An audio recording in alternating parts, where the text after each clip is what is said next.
दिल्लीप्रमाणेच राज्यातील वाहतुकीच्या समस्येने त्रस्त झालेली शहरं आता मोकळा श्वास घेण्यासाठी धडपडतायत। मुंबईत वाहतूक कोंडी कमी करण्यासाठी सम आणि विषम तारखेचा फॉर्म्युला करावा अशी मागणी मुंबईकर करतायत। विशेष म्हणजे उपनगरात वाहतूक कोंडी सर्वाधिक होते, त्यामुळे वेळ आणि इंधन वाया जातं।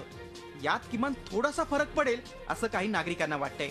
तर दुसरीकडे यापेक्षा पायाभूत सुविधांवर भर देण्याची मागणीही मुंबईकर करतायत। त्यासाठी काही उपायही सुचवले जात आहेत। सार्वजनिक वाहतूक व्यवस्था अतिशय मजबूत करावी लागणार आहे। रस्ता बांधताना किंवा त्याचा विस्तार करताना त्या रस्त्यावरून ये जा करणाऱ्या वाहनांचे प्रकार आणि पादचारी या दोन्हींचा विचार करण्याची गरज आहे।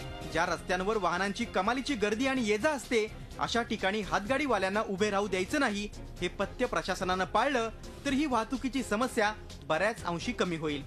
मोठ्या शहरात मेट्रोचं जाळं वाढवणं आवश्यक आहे।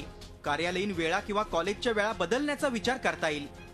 लगता है ट्रैफिक कम होगा और लोग एक गाड़ी में ज़्यादा लोग जाएंगे तो वो हेल्प होगा पोल्यूशन के लिए और ट्रैफिक के लिए, और लोगों को ओवर द टाइम उनको हेल्प ही होगा।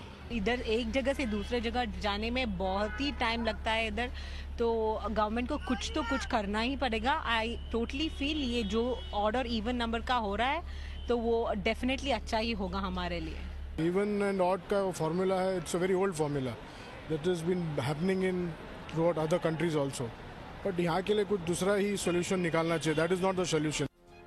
तर पुण्यातही ट्रॅफिक जामची मोठी समस्या आहे।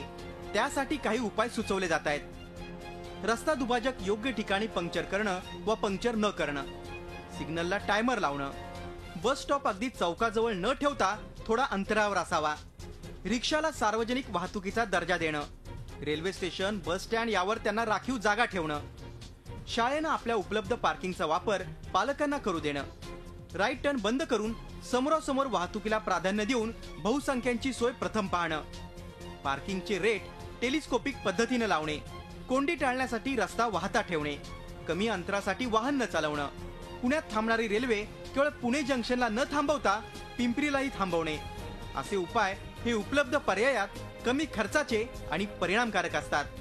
जी वाहनं पुण्यात फक्त अपरिहार्यतेमुळे येतात त्यांना बायपास दिला तर अशी वाहनं शहरात येणार नाहीत। पुणेकरांनी याबाबत काय प्रतिक्रिया दिल्यात ते पाहूया।